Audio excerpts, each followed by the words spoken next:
One percenters, welcome back. Coach Tom here. In today's video, I show you a variety of different jumps you should be adding to your plyometric program.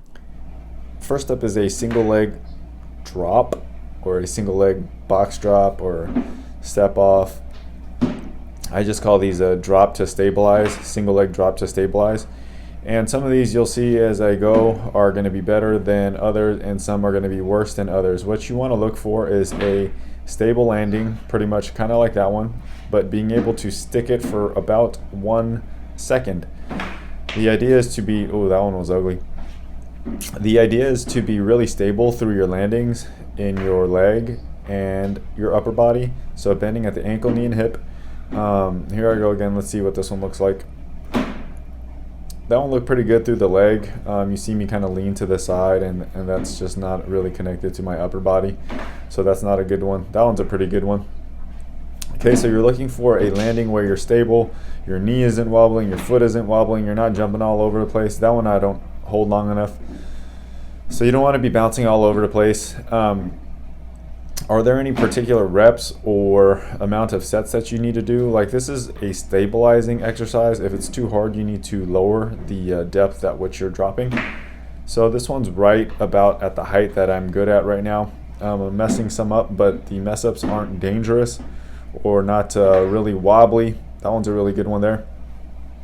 Okay, so I'm just doing this to kind of warm up my legs individually to stabilize and make sure everything is firing correctly before I get into more explosive or more plyometric. So stabilizing is always where you kind of want to start to warm up your legs, making sure everything is doing okay after, you know, all your other warm-ups, stretching, jogging, whatever it may be.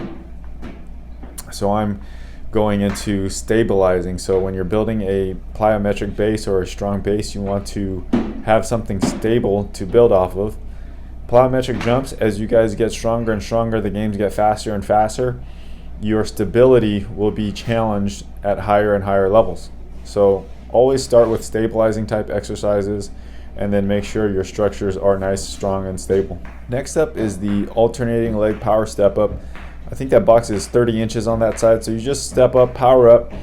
The most important part about this is making sure that you use your hips and thighs, and then on the landing you want to keep your heel off of the floor. So you want to make it elastic and powerful so you're landing and then you're powering right back up using the balls of your feet only.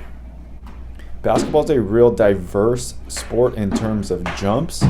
So here I have two little boxes, and that I'm going from single leg landings and then exploding up to a 2-footed jump onto the box. The last jump is an elastic jump off of 2 feet. Looked like it was a little too close there as you do it.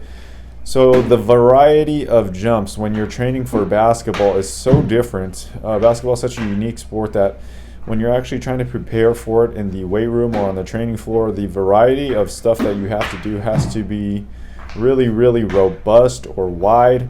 You can't be real specific and always just do regular squat jumps or lunge jumps or stuff like that.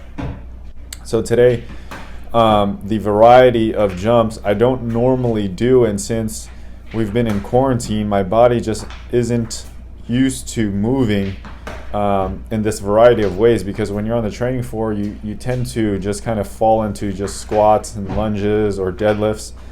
You don't have the variety of sport that basketball and other sports make you do. So lateral slides, turning, twisting, this is a very similar to like a drop step. And then I'm just using the box just for some accountability.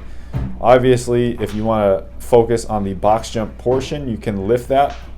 But what I'm really focusing on today is just the variety of jumps and the techniques of jumps. So here is a elastic jump. So it's like a pro hop or a power finish type jump.